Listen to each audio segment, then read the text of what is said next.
And then once the link's on YouTube, you can have a look. I'm going to move Tony around as well because I want to demonstrate the back part of it, okay? First of all, if someone's not had healing before, you have to ask them about healing. Obviously, you've got records.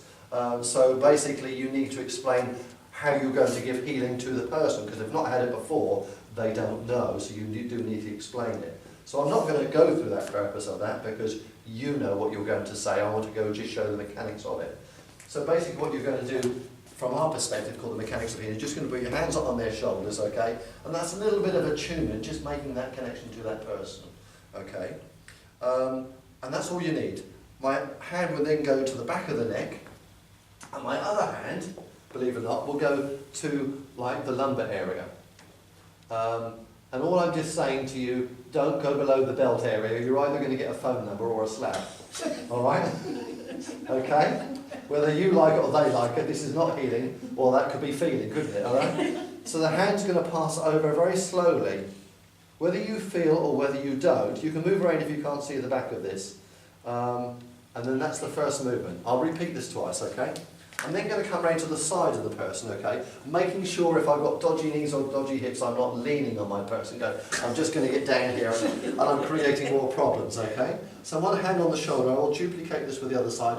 One goes to where the elbow is. And what I'm waiting for, whether I feel it or not, just maybe a couple of seconds or more, and it usually takes that sort of time to feel that energy. So I'm going to move down to that bit there, and then my hand is then going to, other hand, transfer to there, to the wrist area, okay? And most times I can feel that healing energy, so I'm going to move on. And when there's a large group like yourself, what I do find is that your good healing energy allows me to work even quicker, because it's all around where I'm working, so you're all on a positive note. So my hand went to the hip. It doesn't go any farther than the knee. You can stay on that side, I'll show you that in a minute. To the back of the ankle, okay? And when you go down to hold the ankle, very lightly, people don't like their ankles held sometimes, so you're just touching, no more than that. One hand to the foot, one hand to the ground. Okay? I'm going to come around this side, you might see a little bit better. Okay, and I'm going to spin Tony around. So I'm going from shoulder to elbow. You can move around and watch if you want to. My hand's travelling down until I get to the hand, or the wrist actually, rather than that. My hand then goes past the fingers and goes to the hip area. Okay, probably that height. All right. Then to the knee, and I'm waiting till I feel the energy from my right hand to my left hand, which I can feel. Doesn't matter if you can't, don't wait there, you could be there for hours. Alright, I can't go any farther, so my hand goes to the back of the heel, and then my hand goes down to the front of the ankle, foot to the ground. Okay? I then walk round to the front of the patient, and I just put my hands on their wrists. And what I often feel is the energy moving all the way around the body. Okay? And I do one other movement that takes me to this position. Okay? I then stand up, still making contact, I make contact there. Now some of you may see this or not, whether you want to move around. I may do this twice quickly. Whatever height you are, don't give yourself a bad back as a healer, so you may want to bend your knees a little bit. So one hand goes to there. And the speed of me moving, whether I feel or sense any more energy, is the same. I don't wait there until it changes. I can feel it as I'm moving down. Okay? I go down once more to that belt area. Excuse the expression, you know, don't get it wrong. Then I stand up, and as I walk around, I don't run my hand around those necks, whether I like them or not. I go to the back. Could do. Then to the top of the head. Okay? I'm not spending too long on there. Remove your hand away. You used to have problems with the ladies, some men with the wax, don't mess me hair up going out tonight. I've had that. And then what I'm doing is almost like zipping up the aura, because I've stepped into his aura, so I can feel that energy all the way around him. Okay? And then what I'll do is say, and that's it. Well done. I've not said God bless or anything else, or may your guides go with you, or whatever it happens to be. That's it. So that is the mechanics of healing in its general form. So I'm going to do it quicker. So Tony, if you then face the other way for me, please. So you can see, now you're at the back, you'll see the back of that. So I want you to almost tell me where I'm going. So first, hands on the shoulders, yeah? Okay. You may not have your list at the moment, so I'm going to accept that. One hand is going to go on the back of the neck. One hand is going to go to what I call the belt area. All right, going to do this a bit quicker because you've already seen this. Okay, hands running down, it goes past that, and then I move away. Then going to the shoulder again, shoulder and elbow. You literally are going with the flow. You're either going to feel that energy or you're not. To the wrist. This is a bit faster than I'd normally do it, but we're just demonstrating it. Cross to the hip, to the knee. I then run my hand past his body. I don't run it up his leg whether he likes it or not. Okay. We swap numbers, it's okay. And then it goes to the back of the heel again.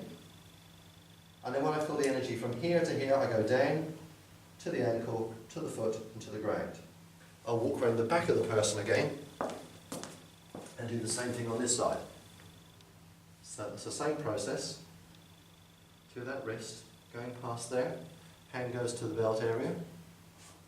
Hand to the knee. You shadow the body going past it. Your hand can't go very far because your wrist is stopping it. You go to the back of the ankle. You're moving down because you've already felt that energy lightly touching the ankle, foot and ground. Round to the front now. So the hands lightly on the wrists, feeling that energy working around the body. Then to the hands. I'll then keep contact and make that contact there. And then I'll work from the nape of the neck to the centre of the back, just to lower. I'm slightly faster than I'd normally be, just to show you, and probably just down there. Remember, if you're working with a child or a smaller person, you won't have so many moves. If you're working with a child, it's probably almost one move down the back.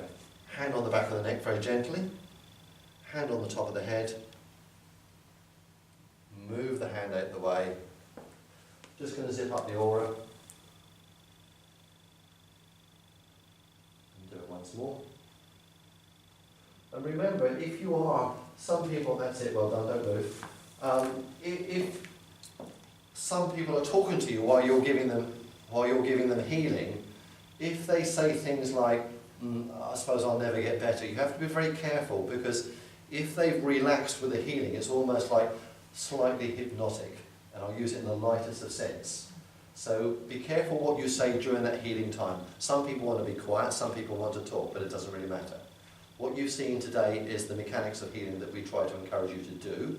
You have your sheets, and obviously this will be on YouTube. Oh, well, thank you, Tony, for that. Well done. Well done. Adrian, can I just make sorry. You may, please, yes, carry on.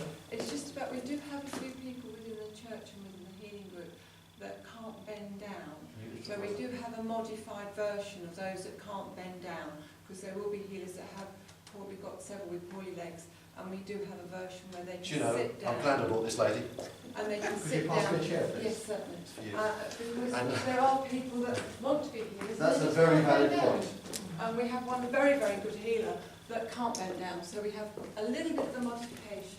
Because you know I joked earlier on about using your patient to climb down, climb up. I don't want the healer on the floor going, help me up, I've just healed someone. Okay? So what they do all the upper body stuff, but when it comes to the lower bit, they sometimes will just do this bit from the elbow to the hand, and they may do that, and they'll follow the energy down as if they're doing that, even if they can't do that.